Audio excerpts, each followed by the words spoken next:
십자가의 실체. 물음표가 있습니다. 유대 지도자들은 그들의 바램대로 예수님을 십자가에 못 박았습니다.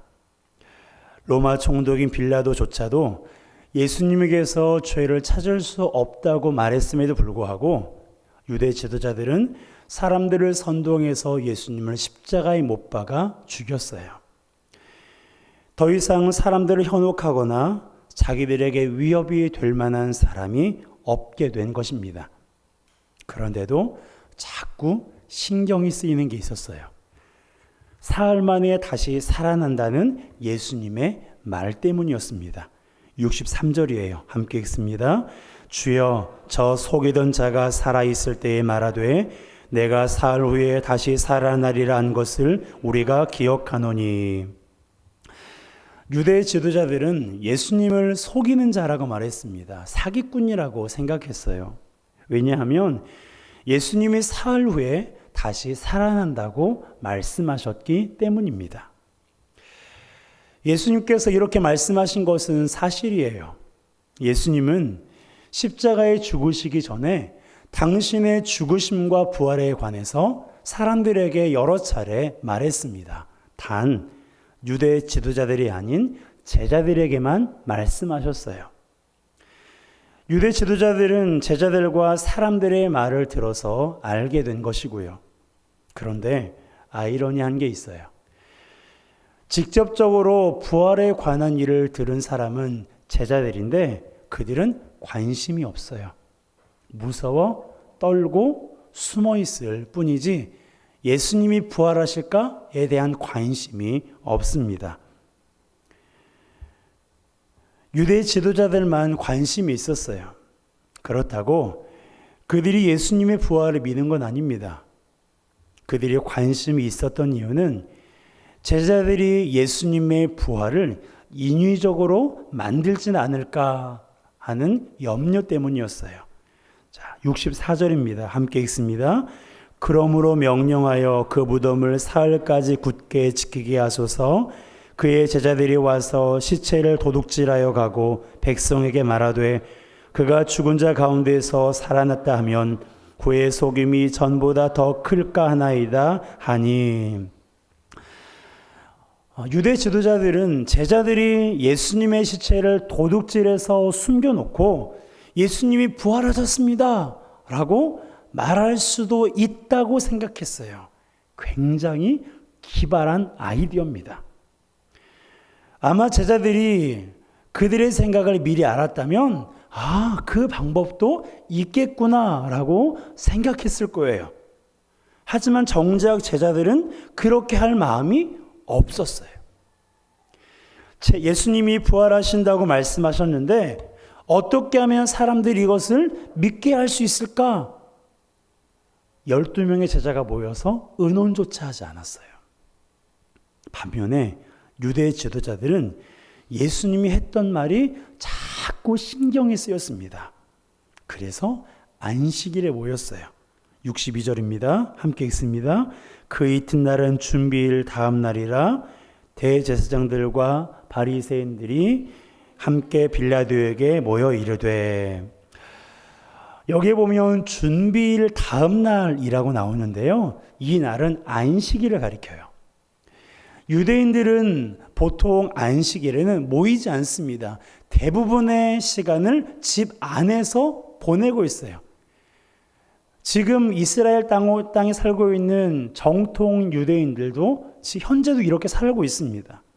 그런데 이날은 대제사장들과 바리새인들이 함께 빌라도의 집에 모였어요. 왜요? 그만큼 예수님의 말이 신경 쓰였기 때문입니다.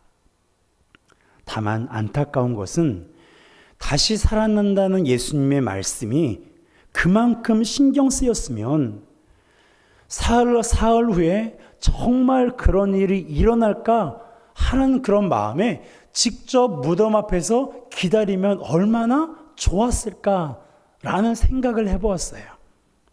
하지만 그들은 그럴 생각은 하지 않았습니다. 이것을 은폐하기를 원했고 이것을 믿을 생각조차 없었어요. 그래서 결국엔 어떻게 결정을 했어요?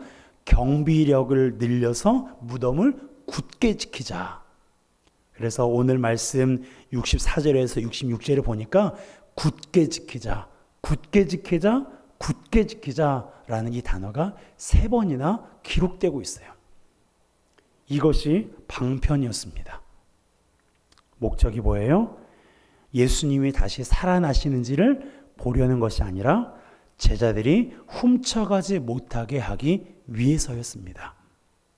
그들은 애초부터 예수님의 부활을 믿지 않았어요. 사실 믿을 생각조차 없었습니다. 예수님을 사기꾼이라고만 생각했거든요. 이걸 보면서 한 가지 생각이 들었어요. 예수님과 동시대에 살았던 사람들도 그분의 부활을 이렇게까지 믿지 않는데 2000년이 지난 오늘날의 사람들이 예수님의 부활을 믿지 못하는 게 결코 이상하지 않구나라는 생각이 들었어요. 사실 죽은 사람이 살아난다는 게 말이 안 됩니다. 물론 오늘날에도 사망 판정을 받은 사람이 살아났다는 그런 기사를 종종 접하기도 해요. 그런데 그것은 오판이거나 잠시 심장이 멈췄다가 재생된 것이지 예수님처럼 3일 동안 무덤에 있다가 살아난 사람은 없어요. 그러니까 더더욱 예수님의 부활을 믿지 못하는 것입니다. 상식적이지도 않고 논리적이지도 않고 과학적이지도 않거든요. 오늘날 부활을 바라보는 사람들의 모습을 표현하는 그림이 있어서 가져와 봤습니다. 보여주실래요? 프랑스 화가인 자멜 티소트라는 사람의 그림인데요. 당시 예수님의 무덤을 지키는 경비병들의 그 모습을 그렸습니다. 그림에는 9명의 경비병이 그려져 있어요. 보시면 성실하게 무덤을 지키는 사람이 있습니까? 9명의 경비병 중에서 성실하게 무덤을 지키는 사람이 단 하나도 없어요. 대부분 잠을 자고 있거나 딴짓을 하고 있습니다. 관심이 없다는 거죠. 이들의 모습이 이해가 되십니까? 저는 이해가 돼요. 왜? 무덤을 왜 지키지? 무덤을 지켜야 할 이유가 없어요. 죽은 사람이 살아서 나올 일도 없고 시체를 훔쳐가려는 어떠한 움직임도 없었기 때문입니다. 그래서 무기력하게 잠만 자고 있는 거예요. 기대도 없고 경계심도 없습니다. 여러분, 이것이 오늘날 부활을 바라보는 사람들의 시선이에요. 무덤은 무덤일 뿐입니다. 한 번 죽으면 그것으로 끝나버리는 것이 무덤이에요. 무덤에는 생명도 없고요, 기대도 없어요. 소망도 사랑도 능력도 게다가 기쁨도 없어요. 이런 곳이 무덤인데 어떻게 이곳에서 부활을 생각할 수 있겠습니까? 그런데 우리는 알고 있어요. 예수님은 속이는 자가 아니라는 사실을 말입니다. 예수님의 부활은 누군가가 꾸며낸 일이 아니라 실제 있었던 사건이에요. 예수님을 죽인 사람들과 예수님의 무덤을 지켰던 경비병들의 말이 그것을 보다 더 분명하게 하고 있습니다. 경비병들은 큰 지진이 나며 하늘로부터 천사가 내려와 예수님의 무덤의 돌을 굴려내고 그 위에 앉아 있는 것을 보았어요. 환상으로 본 것이 아니라 실제 육안으로 그것을 다 지켜보았습니다. 그걸 본 경비병들의 반응이 성경에 기록되어 있어요. 마태복음 28장 4절입니다. 함께 읽습니다. 지키던 자들이 그를 무서워하여 떨며 죽은 사람과 같이 되었더라. 경비병들이 천사를 보고 죽은 사람같이 되었어요. 새파랗게 질려버린 거예요. 그리고 그 길로 유대 지도자들에게 달려가서 그들이 본 상황을 자세하게 설명했습니다. 그러면 이 정도의 보고를 받았으면 정말 그런가 해서 확인을 해봐야 되는데 사람들의 마음이 너무나 완악해요. 그래서 어떻게 해요? 보고를 받은 지도자들은 놀라워하기보다는 확인을 생각조차 하지 않고 예수님이 부활하신 사실을 은폐하려고 했어요. 자, 12절 13절입니다. 함께 읽습니다. 그들이 장로들과 함께 모여 의논하고 군인들에게 돈을 많이 주며 이르되 너희는 말하기를 그의 제자들이 밤에 와서 우리가 잘 때에 그를 도둑질하여 갔다 하라. 거짓 소문을 내라는 거예요. 많은 돈을 주면서 거짓 소문을 내라는 것입니다. 그런데 놀랍게도 이 거짓 소문이 먹혔어요. 그래서 15절에 이렇게 말씀하고 있죠. 오늘날까지 유대인 가운데 두루 퍼지니라. 유대인들뿐만 아니라 이 시대에 살고 있는 많은 사람들도요, 이 거짓 소문을 믿고 있어요. 그러나 성경은 유대 지도자들과 군인들이 은폐하려는 이 상황을 기록하면서 예수님의 부활이 역사적인 사실이라는 것을 분명하게 보여주고 있습니다. 그들이 거짓으로 하면 할수록 그것은 반대로 예수님의 부활을 더 확실하게 우리에게 말해주고 있는 거예요. 그리고 부활하신 예수님을 본 사람들이 한둘이 아닙니다.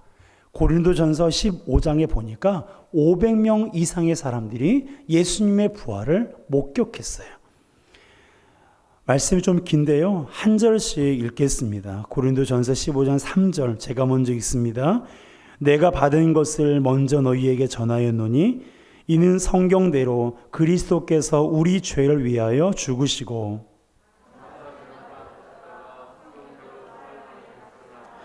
게바에게 보이시고 후에 12 제자에게와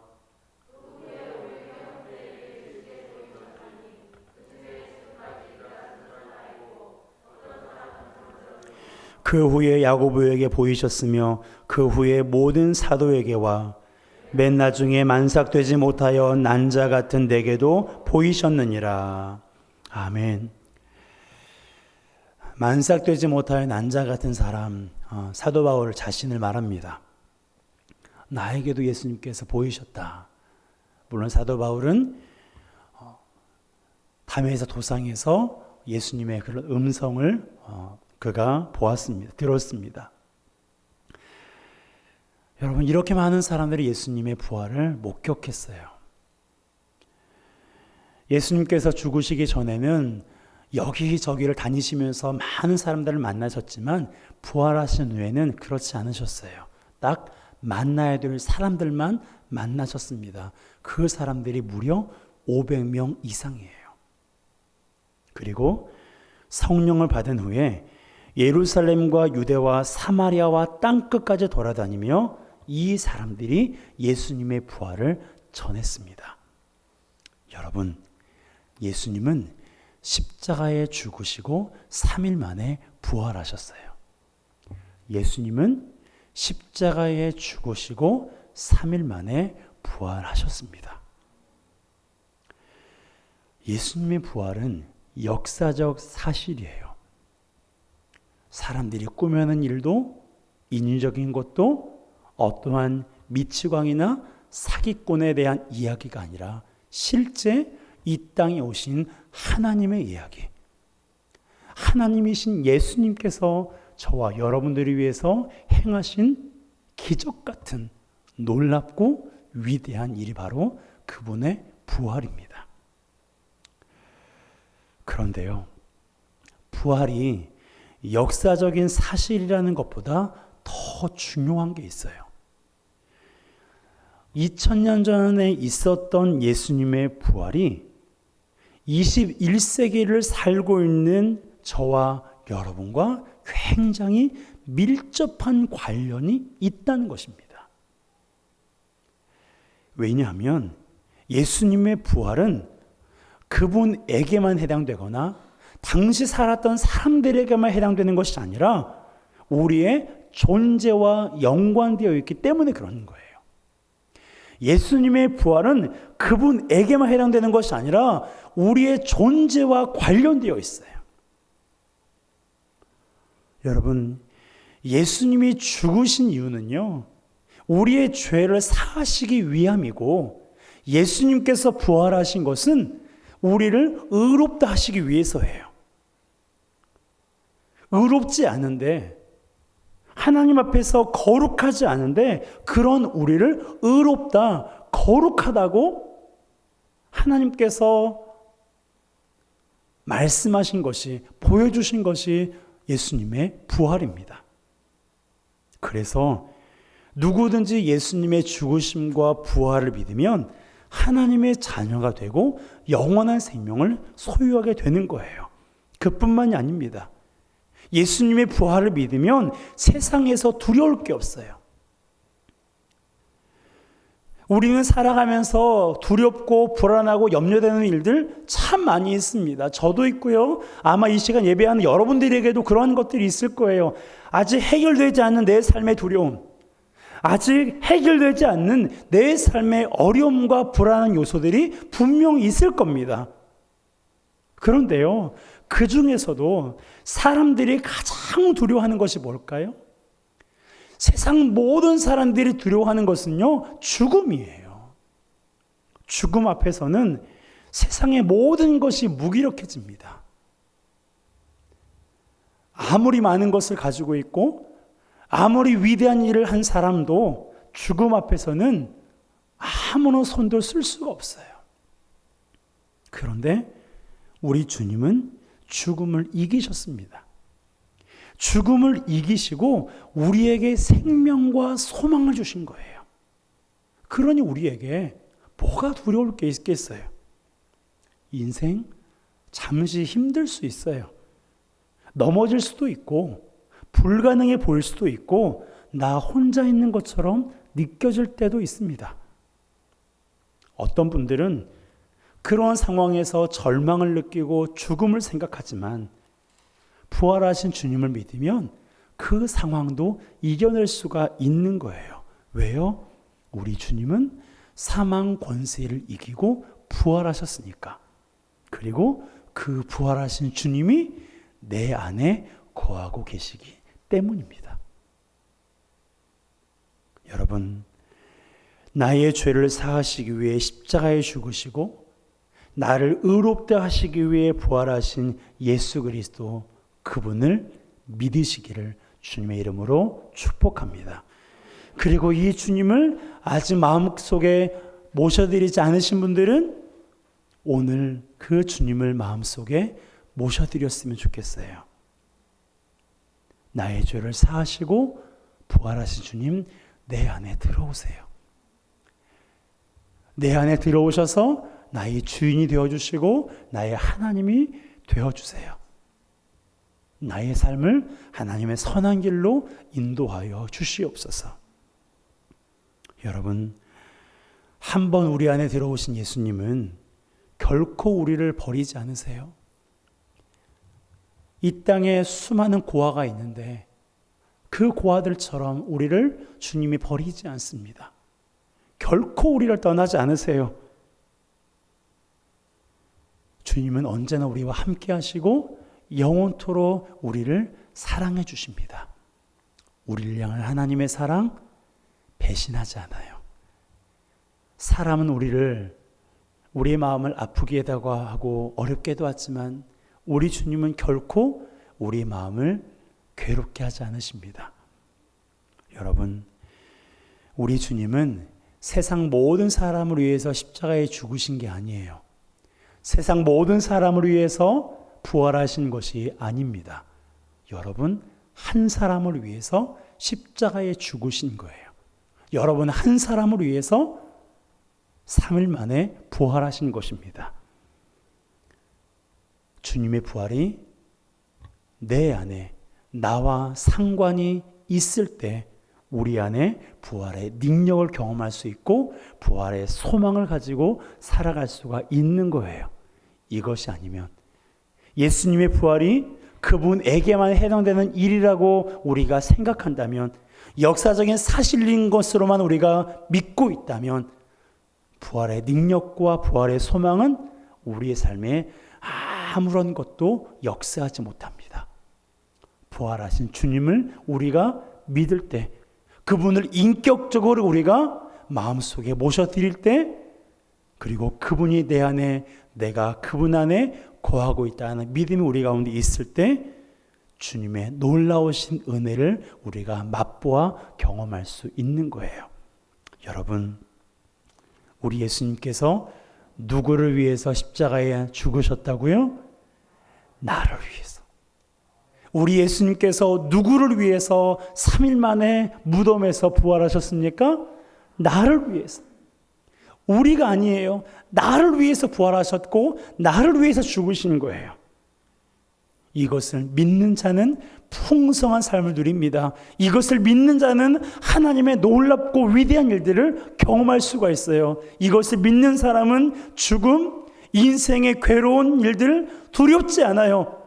마음이 아플 수 있고 염려가 될 수도 있지만 그 수렁에 빠져들지 않습니다. 왜요? 사망 권세를 이기신 예수 그리스도께서 우리를 건져주시기 때문에, 그분이 우리와 함께 계시기 때문에. 그러므로 예수 그리스도의 부활이 나의 부활이요, 예수 그리스도의 죽으심이 나의 죽으심을 기억하며 그분과 동행함으로 이 한 주간 모든 삶 속에서 승리하는 저와 여러분 되시기를 주님의 이름으로 축복합니다. 함께